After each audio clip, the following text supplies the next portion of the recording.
Hai, Assalamualaikum. Apa khabar korang? Terima kasih sebab sudah klik video ni dan jangan lupa tekan tombol subscribe. Kembali lagi bersama saya AA berbagi info dan kisah menarik. Oh, sebelum tu jangan lupa tekan tombol subscribe, tekan loncengnya juga. Okey, video seram untuk malam Jumaat kali ni saya nak sharekan tentang pengalaman daripada Acap. Sebenarnya Acap ni pernah send email dekat saya dulu. Korang mungkin ingat kan? Kisah yang dia jadi kelindan lori tu, lepas tu ada kepala buntung yang tiba-tiba je boleh tergolek-golek depan dia punya lori. Saya dah cuba untuk sampaikan seseram mungkin ni. Mungkin korang boleh ingat lah kot, kan? Jadi, ini adalah orang yang sama. So, sebab video hari tu dah publish, so dia pun hantarkan lagi dia punya pengalaman yang lain pula. Bunyi email dia macam ni tau. Assalamualaikum Kak. Waalaikumsalam. Saya nak sharekan kisah seram saya ke Akak. Kali ni saya nak sharekan dua kisah seram. Sewaktu saya jadi kelindan lori dan juga sewaktu saya jadi pemandu lori. Okey, kisah pertama dia macam ni. Masa dia bekerja di sebuah stor besi dekat Ipoh, syarikat yang dia kerja tu ada buat penghantaran besi-besi beam. Katanya besi beam ni yang besar-besar yang diorang buat bangunan, diorang buat rumah, jambatan, lebih kurang macam tu lah. Ada satu hari dalam tahun 2012, dia dan juga driver lorinya tadi dapat satu order untuk pergi hantar barang-barang besi ke Melaka. Lebih tepatnya lagi adalah di Alor Gajah. So pada petang tu diorang mulalah pengisian barang, angkat-angkat barang semua yang ada dekat diorang punya store tadi, masukkan ke dalam lori. Katanya trip untuk hantar barang tu sebenarnya bukan dia punya kerja. Cuma disebabkan pemandu lori yang lain tak dapat nak hantar barang tu, jadi bos diorang arahkan diorang berdua untuk pergi hantar barang ke Melaka. Lagipun dalam minggu tu diorang macam kurang trip. So diorang fikir, sapu je lah trip mana yang ada kan, ambil je lah, jalan je lah macam tu. Kalau tak silap saya, gaji untuk driver lori ni dia berdasarkan trip. Lagi banyak trip pergi hantar barang, lagi banyak lah yang diorang akan dapat. So mungkin sebab tu juga diorang macam tak ada choice, terima je lah macam tu. Jadi masa diorang tengah isi-isi barang ke dalam lori tadi, tiba-tiba ada seorang lagi driver lori yang lain datang sapa diorang. Nama driver lori tu Abang Faizal. So Abang Faizal ni tanya, trip ke mana malam ni? Driver si Acap ni pula namanya Abang Harun. Jadi Abang Harun pun jawab lah, trip ke Melaka, dekat Alor Gajah, Melaka. Dah tu Abang Faizal tadi macam tanya lagi tau, Alor Gajah kat area mana? So Abang Harun tadi pun bagilah tahu nama tempat sekian-sekian macam tu kan. Dan tiba-tiba je muka Abang Faizal tadi berubah tau. Muka dia macam sedikit terkejut lah. Ush, kat situ macam tu. Dah tu siap Abang Faizal tadi pesan lagi tau, masuk area situ nanti hati-hatilah. Kalau boleh dah masuk je tempat tu nanti, tutup semua cermin rapat-rapat. Dah tu Abang Faizal pesan lagi, kalau dah masuk situ nanti pasang je lah suara apa-apa pun. So Acap dengan Abang Harun tadi macam clue lah kan, macam terpinga macam dah kenapa kan. Gayanya tu macam ada something wrong.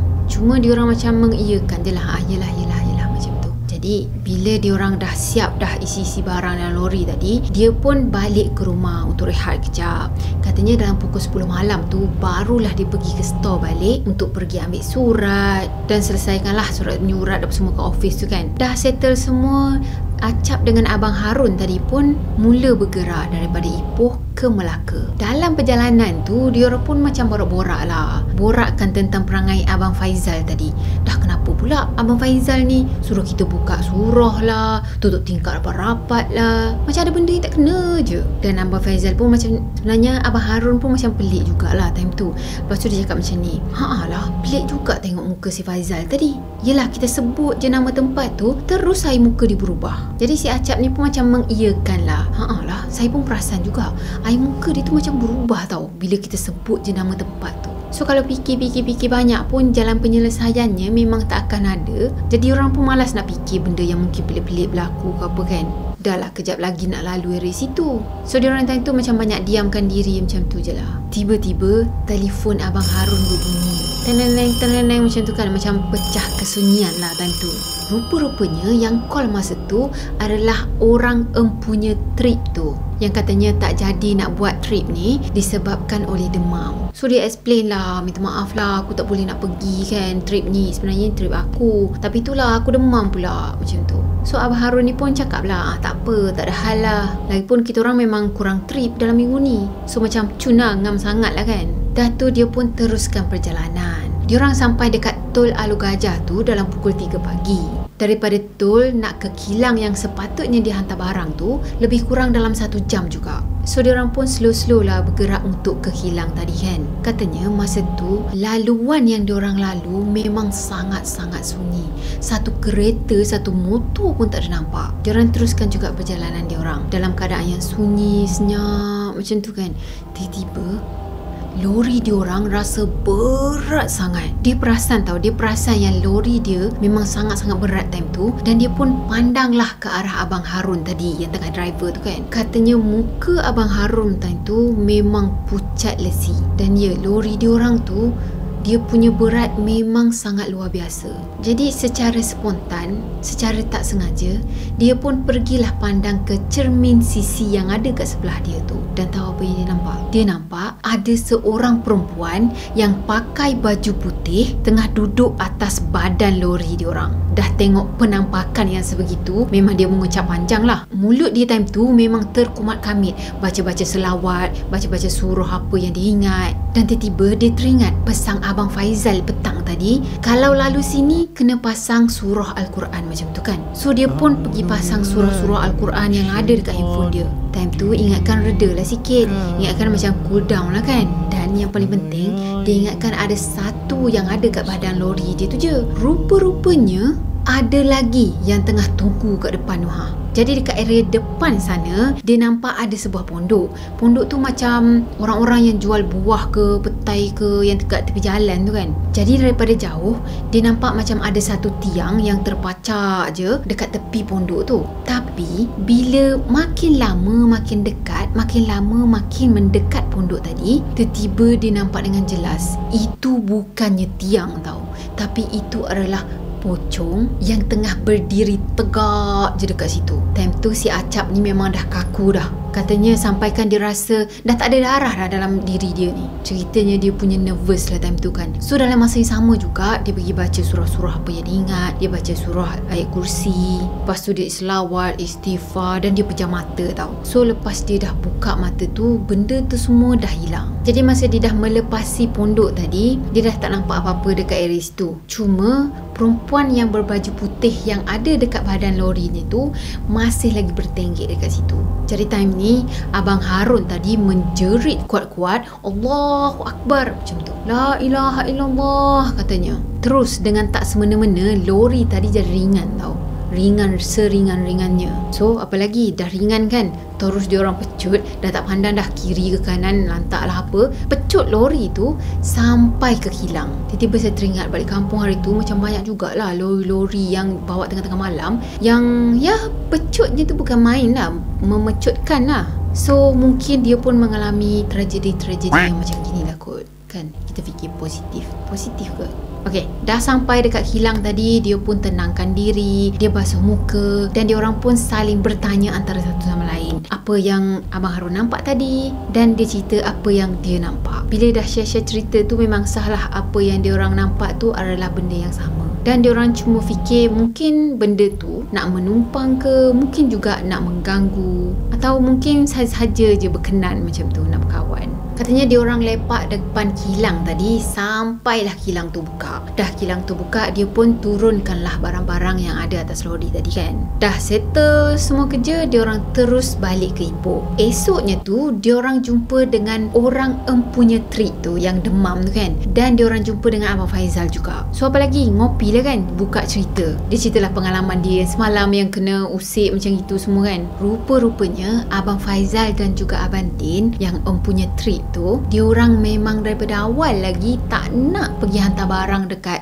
Alu Gajah sana, sebab diorang sendiri dah pernah kena dah dekat situ. Diorang tahu yang jalan tu keras, jadi sebab itulah diorang mengelak kalau nak kena pergi hantar barang dekat area situ. Jadi sebab tak ada siapa yang nak hantar barang dekat Alu Gajah sana, jadi terpaksalah Acap dengan Abang Harun yang tak tahu apa-apa tadi terima job ni, dan jadilah satu pengalaman macam gini. Katanya ini adalah pengalaman yang dia tak dapat nak lupakan. Dan lepas kes tu, dia pergi search misteri Jalan Alu Gajah tu, dan katanya memang ada banyak sangatlah misteri-misteri yang kena ditumpangi oleh sosok kuntil anak remaja. Jadi mungkin ada antara kita yang ada pengalaman pernah diusir dekat area situ ke, ataupun mungkin pernah ada nampak penampakan apa-apa ke dekat area situ, bolehlah sharekan dengan kita orang dan komen dekat ruang komen di bawah. Okey, kisah yang kedua. Kisah yang kedua ni terjadi pada tahun 2017. Katanya time ni dia jadi pemandu lori perabot. Kejadian ni jadi bila dia nak pergi hantar perabot ke Taiping. Time ni dia pergi berdua lah, dia dengan seorang lagi kelindannya kan. Masa tu hari dah petang dah, jadi dia bertolak pun dalam pukul 6 petang. Katanya dia sampai dekat Taiping tu pun dah pukul 7 lebih. Dah maghrib lah kan. So dah sampai tadi, diorang pun turunkan barang-barang customer, dan katanya dalam pukul 8 malam tu diorang dah settle semua dah dan dah bersiap sedia untuk balik ke Ipoh balik. Hari tu adalah satu hari sebelum Deepavali, dan kebetulan customer yang dihantar barang tu pun adalah orang India. Jadi sebab ada perayaan esoknya tu, memang highway akan jam lah pada waktu-waktu macam gitu. So dia pun ambil keputusan untuk lalu jalan lama untuk elak daripada jam. Jadi dia pun bawa lah lori tu ikut-ikut jalan-jalan kampung macam begitu kan. Dan katanya jalan-jalan kampung tu tak adalah jam sangat. So macam okey lah, acceptable untuk sampai dengan cepat sikit kan. Bila sampai dekat satu kawasan ni, kawasan tu macam agak penuh dengan kelapa sawit. Katanya time tu dia ternampak satu sosok wanita yang tengah berjalan dan bawa anak. Dan sosok wanita tadi dia berjalan dekat seberang jalan sana. Kiranya dia paling je muka dekat sebelah kanan, dia dah nampak dah sosok wanita tadi sedang berjalan. Masa tu dia perasan tahu wanita tu pakai baju kebaya merah, dan anaknya ni agak besar jugalah sebab dia pakai baju sekolah yang seluarnya panjang macam tu, dan diorang berjalan tu macam berpegangan tangan. Cuma time tu dia tak terfikirlah itu adalah hantu. Sebab katanya time tu dalam pukul 8 nak ke pukul 9 macam tu. Jadi awal lagi. So dia tak terfikirlah itu adalah penampakan. Jadi dia pun abaikanlah, teruskan perjalanan dengan lori tadi dan abaikan apa yang dia nampak. Yelah, kalau saya pun saya akan abaikan je. Mungkin itu betul orang kan. Tak lama lepas tu, dalam 5 minit selepas daripada tempat tadi, sekali lagi dia nampak wanita yang sama berjalan sambil-sambil pegang tangan anaknya. Dan kali ni wanita tu berjalan dekat sebelah kiri, yang mana memang tak mungkin sangat sebab wanita yang berjalan dengan anaknya tu dah ada dekat belakang sana. Katanya time ni wanita tu pandang ke depan tau. Bila dia nampak penampakan macam tu, dia tahu yang itu bukan orang. Jadi dia pun mengucap panjang. Masa ni badan dia memang dah berpeluh dah sebab dia tahu itu adalah penampakan. Jadi perasaannya pun dah lain kan. Dan tangannya ni pun dah macam gementar lah. Dah tu dia pun tanyalah dekat kelindan yang ada kat sebelah ni, kau nampak tak perempuan yang berjalan dekat sebelah tadi? Dah tu kelindan dia cakap, entahlah, aku tak perasan. Masa tu dia memang takut sangat sebab dia fikir mungkin benda tu nak tunjuk dekat dia je, mungkin nak usik dia je kot. So dia pun abaikan benda tu sambil-sambil bawa lori tu, sambil-sambil dia baca semua ayat-ayat yang dia ingat. Dah tengah bawa lori tadi sambil-sambil mengucap panjang semua, sambil-sambil baca ayat tu kan, tiba-tiba sekali lagi dia nampak penampakan yang sama tau. Kali ni perempuan tu ada dengan anaknya dekat seberang jalan sana. Lepas tu diorang melambai-lambaikan tangan tau, seolah-olah macam minta berhenti, minta nak tumpang macam gitu. Siapa yang nak bagi tumpang? Kaki ada kaki, jalan kalau ada kaki, terbang boleh terbang. Okey, dah nampak penampakan macam itu, of course lah dia makin rasa takut kan. So masa tu dia mula pasang kaset orang ngaji, dan sambil-sambil dia pun baca juga ayat kursi, dia baca 3 kul, dia baca je lah ayat-ayat apa yang dia ingat. Bayangkan time tu dia pergi bawa lori dalam keadaan yang badan dia tu macam menggeletar tau sebab ketakutan. Padahal dalam lorinya tu ada aircon dan dia memang on aircon, tapi dia punya berpeluh macam ada dekat dengan bara api. Bila dah jadi macam tu, of course lah siapa-siapa sekalipun, perjalanan yang singkat pun akan rasa macam panjang sangat, macam lama sangat nak sampai kan. Dan katanya kereta macam ada juga tapi tak banyak, dan dia rasa seolah-olah jalan tu sangat-sangat sunyi. Masa tu dia teruskan perjalanan dan katanya dia sampai dekat Ipoh dalam pukul 10 malam. Memang kalau nak comparekan jalan dalam dengan jalan highway, memanglah cepat jalan highway kan. Sebab katanya jalan dalam ni dia macam berpusing-pusing macam gitu. So macam benda tu lah yang melambatkan. Okey, dah sampai dekat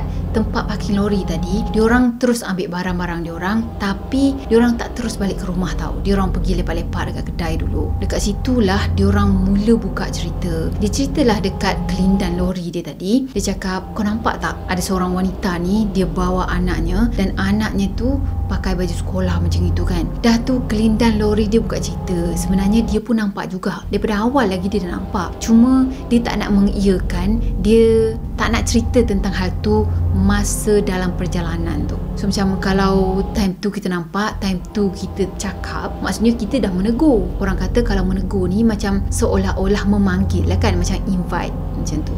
Dan time wanita dengan anaknya melambai-lambai dekat bus stop tadi pun, kelindan lori tu nampak juga benda tu. Cuma dia memang nak buat versi diamkan diri, tak nak tegur. Saya rasa itulah yang paling tepat. Tak payah nak tegur apa-apa, barulah benda tu tak mengikut. The end. Okay, ending daripada email dia tulis macam ni. Itulah 2 kisah yang pernah dia alami sepanjang dia jadi kelindan lori dan juga driver lori. Harap-harap cerita saya ni akak ceritakan untuk dijadikan iktibar. Sekurang-kurangnya orang kat luar sana dapatlah sedikit sebanyak gambaran macam mana kerja sebagai pemandu lori. Katanya bermacam-macam dugaan yang kena tempuh. Yelah, kalau yang jumpa dengan huntu-huntu tu semua memang dugaan betul lah. Jadi untuk pemandu lori, siap-siapkan CD bacaan Al-Quran. Kalau jadi je benda-benda yang macam gitu, pam, boleh pasang terus. Teringat pula hari tu saya ada pergi mandi air terjun dekat Langat, KL kan, ke Selangor. Area-area situ lah. Time nak salin pakaian tu, masuklah satu toilet ni tau. Bila dah masuk toilet tu, adik ipar saya ada kat sebelah. Lepas tu saya ada tercium satu bau wangi yang macam bau bunga melati ataupun bau bunga yang kalau putih-putih tu. Bunga melati kan ke bunga apa benda entah. Ya, bunga itulah. So masa tu saya fikir, oh mungkin ada dia orang tanam bunga ni tak dekat sini kan, dekat area sini. Dan saya tanyalah adik ipar saya ni, ada pakai perfume ke? Tanya dia kan. Macam pelik lah juga, ada ke perfume yang bau macam itu? Dan dia cakap tak ada. Lepas tu cakap, oh okey. Sebenarnya dalam hati ni dalam 2 tau. Sama ada kedatangan ataupun memang betul ada ditanam dekat area-area situ. Pokoknya tu kan. Dah tu saya pun keluar lah.